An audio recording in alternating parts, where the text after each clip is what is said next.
नमस्कार, आप देख रहे हैं वी न्यूज। मैं हूं आपके साथ संध्या बेस्ट। रुक करते हैं हरियाणा की 10 बड़ी खबरों का। गुरुग्राम में बकरीद के मौके पर आज मस्जिद में नमाज अदा की गई। इस मौके पर देश और पूरे विश्व के लोगों के लिए सलामती के लिए दुआ की गई। एक दूसरे के गले लगकर लोगों ने बकरीद की बधाई दी। हमने इसमें सबको मुबारकबाद दी है और सबके लिए दुआएं मांगी है। पूरी दुनिया के लिए मालिक ने जैसे इंसान को पैदा किया है वो इंसान इसी तरीके से अपना जीवन सुख शांति के साथ गुजार कर इस दुनिया से मालिक का नाम लेता हुआ जाए। इस तरह से नमाज पढ़ी है, डिस्टेंस से नमाज पढ़ी है, अल्लाह से दुआ करी है कि सब मिलजुल के रहे, एक रहे, आपस में जो क्या नाम ले रहे डिस्टेंस से रहे और दुआ मांगे कि अल्लाह ताला सबको ठीक रखे। भाई साहब बधाई। ये तो हमारे मतलब ये आग पीछे से चला रहा है, मौलाना साहब ने आपने बताया ही है कि किस तरह से हमने नमाज अदा करी है और डिस्टेंस के साथ मतलब दूरी के साथ। साइबर सिटी गुरुग्राम हरियाणा की आर्थिक नगरी है, लेकिन लाख दावों के बीच मानसून की पहली बारिश ने अधिकारियों के दावों को धो डाला तो शहर पूरी तरह जलमग्न हो गया। यही नहीं, शहर के एक अंडरपास में पानी भरने के बाद उसमें एक व्यक्ति की डूबने से मौत हो गई। गगनचुंबी इमारत के बीच जिस शहर को स्मार्ट टेस्ट सिटी बनाने की कवायद जारी है, उस बीच ये तस्वीर एक तमाचा है उन वादों के ऊपर जो हर बार मॉनसून से पहले किए जाते हैं। क्योंकि गुरुग्राम के नगर निगम GMDA के अधिकारियों ने सरकार के सामने इतने वादे कर डाले कि मानो इस बार मॉनसून में एक बूंद पानी भी गुरुग्राम में नहीं रुकेगा। लेकिन मॉनसून की पहली बारिश ने तो पूरे शहर को पानी पानी कर दिया। एक तो इंटेंसिटी ऑफ रेन ज़्यादा थी, जो पिछले 15 घंटे के अंदर 165 mm रिकॉर्ड हुई है। IMD के डेटा के मुताबिक 185 mm है। तो परंतु ड्रेनेज सिस्टम जो था, जो GMDA के द्वारा जो ड्रेन मेंटेन की जाती है, बादशाहपुर ड्रेन, उसकी भी अब की बार कैपेसिटी बढ़ाई गई है। तीनों बैरल चल रहे थे, कल सुबह 10 बजे वो फुल कैपेसिटी में चल रही थी, परंतु पानी ज़्यादा था, उस वजह से थोड़ा सा समय लगा पानी को निकलने में। परंतु जो लो लाइंग एरिया है एट दी एंड, जो MPS के पास, वहाँ जाके सारा पानी इकट्ठा हुआ, क्योंकि एट दी एंड उसी पे निकलना था। जहाँ जहाँ ब्लॉकेड आई, कल सारी हमारी टीम जो कॉरपोरेशन की फील्ड में थी, ब्लॉकेड रिमूव किए। एक्चुअली क्या है कि इस जल भराव का हम पिछले साल भी जो हमारा हुआ था, उसके बाद हमने एक कमेटी गठित करी थी GMD के साथ मिलके। तो उसके साथ हमारी 2-3 मीटिंग्स भी हुई हैं, जिसमें मैंने अपने पार्षद साथी भी रखे थे, कई अधिकारी भी मैंने नियुक्त करवाए थे कि इस चीज़ को हैंडल करेंगे, और वो बड़े अच्छे तरीके से हमारा काम चल रहा था। कुछ हमारा जहाँ कमी रही हमारी कि भी जो हमारा पुराना शहर था, नए शहर में आपने देखा होगा कि इतना पानी जल भराव नहीं हुआ। तो वो ये था कि भी जो हमारे ड्रेनेज सिस्टम थे, जो हमारा पुराना शहर जो बसा हुआ है, जो उसके ड्रेनेज सिस्टम है या जो उसके शीवर्स हैं, उसमें बहुत छोटे पाइप्स डले हुए थे, जिसकी वजह से थोड़ी सी हमारे को ये दिक्कत आई है। लोकसभा के मॉनसून सत्र के पहले दिन संसद में कांग्रेस द्वारा उठाए गए पेगासस फोन टैपिंग मुद्दे पर हरियाणा के मुख्यमंत्री मनोहर लाल ने कांग्रेस पर निशाना साधते हुए कहा कि कांग्रेस का हमेशा यह लक्ष्य रहा है कि जब भी देश में विकास की बात होती है, तब कांग्रेस इस तरह के आरोप लगाकर देश के लोकतंत्र पर प्रश्न चिन्ह खड़ा करती है।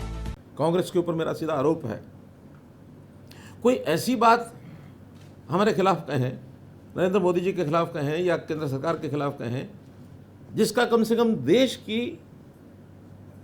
जो हमारी संप्रभुता है, देश का जो हमारा मान सम्मान है, उसका तो ध्यान रखें। कोई अपने देश के अंदर की कोई बातें कह करके अगर कोई आलोचना होती है तो हम सहन भी करते हैं, कोई दिक्कत नहीं है। लेकिन जिन बातों को लेकर के हमारे देश की इमेज विदेशों में घटती है, ऐसी चीज़ों से इनको सावधान रहना चाहिए। इस प्रकार के खेल ना खेलें, वरना देश का अहित होगा। फरीदाबाद में सरेआम गुंडागर्दी करते हुए तस्वीरें वायरल हुई हैं। सामान के रुपए और उधारी मांगने पर स्टोर संचालक को गुंडों ने दुकान में घुसकर बुरी तरह पीटा। पिता को पिटता देख रोते बिलखिलाते रहे बच्चे, लेकिन बच्चों के सामने ही पिता को बदमाश पीटते रहे। NIT फरीदाबाद की संजय कॉलोनी की 10 दिन पहले की ये घटना है। पीड़ित स्टोर संचालक के मुताबिक 10 दिन से संजय कॉलोनी पुलिस चौकी की शिकायत कर रहा है, लेकिन पुलिस आरोपियों के खिलाफ कोई कार्रवाई नहीं कर रही है। वो आकर नहीं मेरे पास थप्पड़ मारे, उसने मारे तीनों दोनों, और घर के इनकी मम्मी भी आ गई, आकर पूरा परिवार आ गया। तो बाजार के लोगों ने बीच बचाव करवाया, आस पड़ोसियों ने, ठीक है, सारे आस पड़ोसी आ गए, इन वकील साहब के घर से आ गए थे, और बात है कि सारे आस पड़ोसी आकर उन्होंने बीच बचाव कराया, उनको पकड़ के ले गए। लेकिन पुलिस को मैंने उसी टाइम पे लिखित रूप में कंप्लेंट दी है पवन जी को, ठीक है, पवन जी को मैंने उस टाइम पे जाते ही मैंने कहा पवन जी ऐसी ऐसी बात है, मेरे साथ मारा पीट हुई है, बड़ी मुश्किल से यहाँ से भाग के गया हूँ गाड़ी लेकर, तुरंत ही चौकी पहुँचा हूँ मैं। पलवल में ईद उल अजहा की त्योहार हर्षोल्लास के साथ मनाया गया। इस मौके पर मस्जिदों में नमाज अदा की गई और लोगों ने गले मिलकर एक दूसरे को ईद की मुबारकबाद दी। इस अवसर पर मुस्लिम वेलफेयर सोसाइटी के प्रदेश अध्यक्ष हाजी यूनुस अहमद ने पौधारोपण कर लोगों की अपील करते हुए कहा कि ईद के पर्व पर पौधारोपण अवश्य करें और रक्तदान व वैक्सीनेशन शिविरों का आयोजन कर पर्व को मनाएं। मैं सभी देशवासियों को ईद उल अजहा की मुबारकबाद देता हूं। दूसरा, आज जो हमने कार्यक्रम किया है ये पौधारोपण का किया है। यहाँ हमारी 3 एकड़ ज़मीन है जिसमें हमने पौधा कम से कम 1000 पौधे लगाने का एक लक्ष्य रखा है। हमने लोगों से भी एक अपील की है कि इस ईद के मौके पे कोरोना की गाइडलाइन को देखते हुए लोगों से नमाज के लिए भी हमने मस्जिदों में और घरों पे अदा करने के लिए कहा था कि सोशल डिस्टेंसिंग का पालन करें। पौधा लगाने का भी एक प्रयास रखा है, इन्होंने पौधा लगाए हैं। तो हम तो ये कहते हैं कि ये भी हमारे लिए, जैसे हमारा होली दिवाली आती है उस पर ये मुबारकबाद देना चाहते हैं, तो इसीलिए हम भी ईदगाह पे इनको मुबारकबाद देने के लिए आए हैं। तो हम तो ये कहें सब भाइयों में एकता बनी रहे, गले मिले हैं, गले मिल के अपने गिलवा शिकवा दूर किए। महेंद्रगढ़ में एक फाइनेंस कंपनी 4 गांव की महिलाओं से लोन दिए जाने के नाम पर लगभग 4 लाख रुपए लेकर फरार हो गई। इस संबंध में पीड़ित महिलाएं एसडीएम दिनेश कुमार से मिली। एसडीएम ने कार्रवाई किए जाने का आश्वासन दिया। ऐसे जो उनने बोला था के नाम से 2500 तो एक बार ले गए थे, फाइल चार्ज ले गए थे। फिर उसके बाद में बोला था कि भाई ऐसे निवार को तुम्हें आना, शुक्रवार को आना, ना सोमवार को, और वैसे 2500 रुपये यहाँ जमा करवा लेते। जब उन्होंने बोल दिया था 4:30 बजे पैसे डल जाएंगे, 10 बजे डल जाएंगे, बस ऐसे बोले था।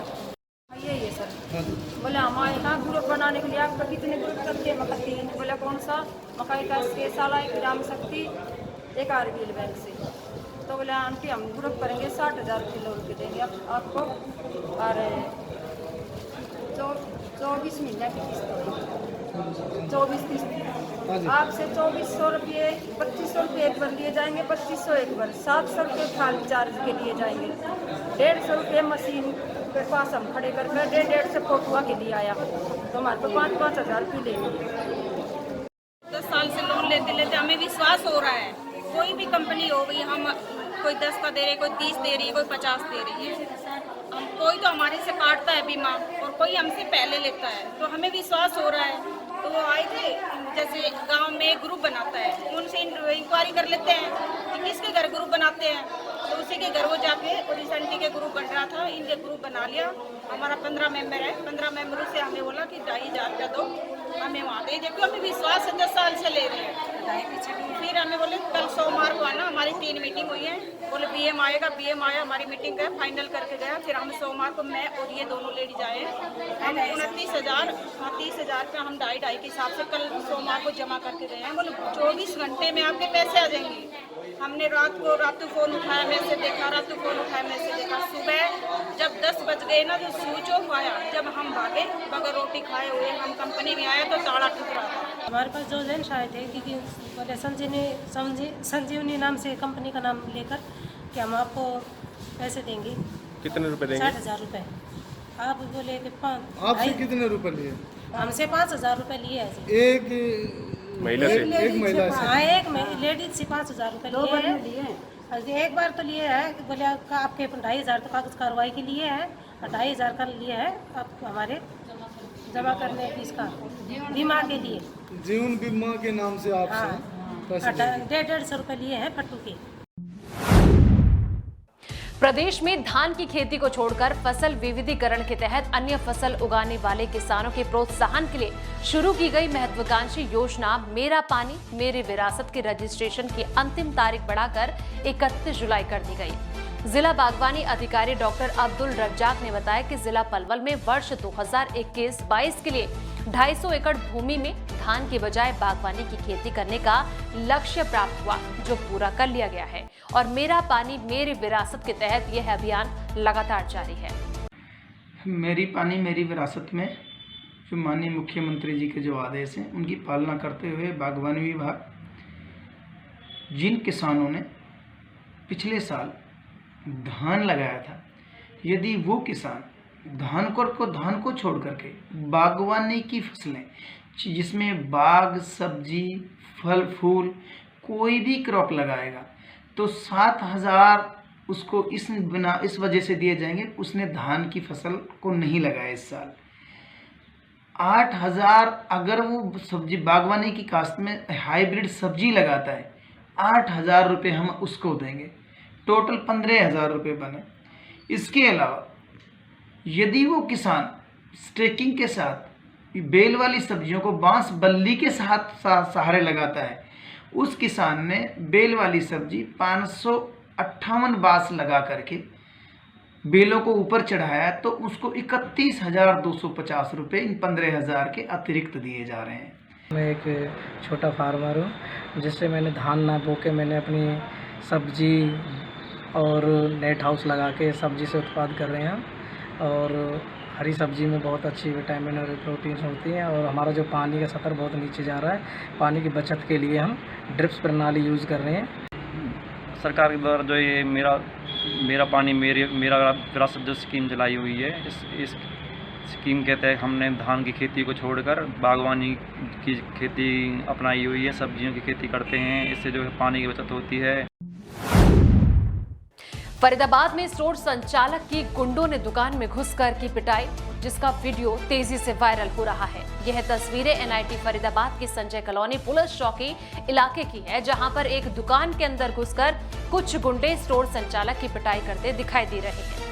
वहीं पीड़ित स्टोर संचालक के मुताबिक इस घटना की शिकायत उसने संजय कॉलोनी पुलिस चौकी में भी की थी, लेकिन घटना के 10 दिन बीत जाने के बाद भी पुलिस ने आरोपियों के खिलाफ कोई कार्रवाई नहीं की है, जिसके चलते उसे डर है कि कहीं आरोपी उस पर, उसके परिवार पर फिर से हमला न कर दे। फरीदाबाद के संजय कॉलोनी में रहने वाले लोग डिप्टी कमिश्नर को शिकायत पत्र सौंपने जा रहे हैं। इन लोगों का कहना है कि जिस मकान में मोबाइल टावर लगाया जा रहा है वह 1.5 मंजिला बना हुआ है और उसकी दीवार सिर्फ 4 इंच चौड़ी है। उस मकान की दीवार में पहले ही कंपन है। ऐसे में अगर मोबाइल टावर लगा तो वह निश्चित रूप से गिर जाएगा और मोबाइल टावर गिरने से आसपास के मकानों को भी काफी नुकसान होगा। समस्या यह है कि जहाँ पे टावर लगा रहे हैं उनकी दीवार और हमारी दीवार एक साथ में है और उनका वर्कशॉप लगा हुआ है और 3 मंजिल मकान है और 4 इंच की दीवार है, तो उसके ऊपर टावर लगा रहे हैं वो, तो इससे हमारे मकान गिरने का, टावर गिरने का, हमारे मकान गिरने का ज़्यादा खौफ है। और रेवाड़ी की रहने वाली 21 वर्षीय पीड़िता लड़की ने गुरुग्राम पुलिस की कार्य प्रणाली पर सवाल खड़ा कर दिया। गुरुग्राम के भोड़सी गांव के रहने वाले ऊंची जाति के लड़के ने अपनी चिकनी चुपड़ी बातों में फंसकर पहले प्यार, फिर शादी की, उसके बाद सेक्स और फिर गैर संबंध और लड़की गर्भवती हुई तो गर्भपात करवा कर फरार हो गया। आरोपी के खिलाफ पीड़िता ने पुलिस को शिकायत दी। पीड़िता के आधार पर पुलिस ने मामला तो दर्ज कर लिया है, लेकिन आरोपी की गिरफ्तारी करने में पुलिस नाकाम रही। आज सेक्टर 5 के थाने में हमें आना पड़ा।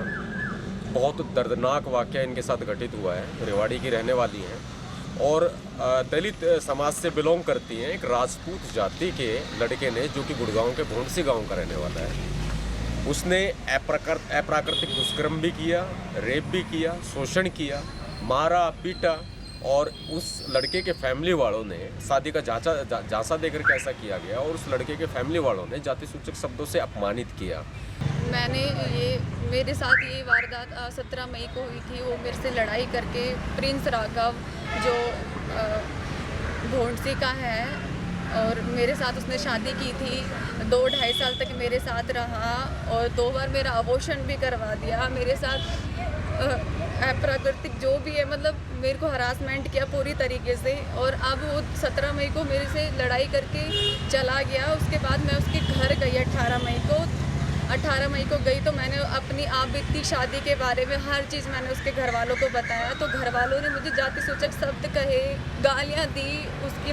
उसके भाई ने भी मुझे मारने तक की धमकी दी कि मैं गोली से तेरे को मार दूंगा। हमारे यहाँ तो ऐसे ही लड़के को यूज़ करके, तुम्हारी जाति के लड़के को यूज़ करके छोड़ दिया जाता है। ऐसी सारी चीज़ें बोली, मैं चुपचाप रही। उन्होंने बोला कि हम बात करते हैं। मैंने काफ़ी टाइम तक वेट किया और उसके बाद उन्होंने कोई एक्शन, कुछ बात नहीं की मुझसे। मैंने वेट करती रही। मैंने 5 जून को मैंने यहाँ पे स्पीड पोस्ट से यहाँ पे सेक्टर 5 में थाने में रिपोर्ट करवाई, FIR लिखी गई उस पर। उसके बाद मुझे बुलाया गया, मेडिकल सब कुछ हुआ। अभी तक कोई गिरफ्तारी नहीं हुई है, 2-2.5 महीने हो गए हैं। इसी के साथ हरियाणा की 10 बड़ी खबरों में फिलहाल इतना ही, लेकिन बाकी तमाम खबरों के लिए देखते रहिए वी न्यूज़।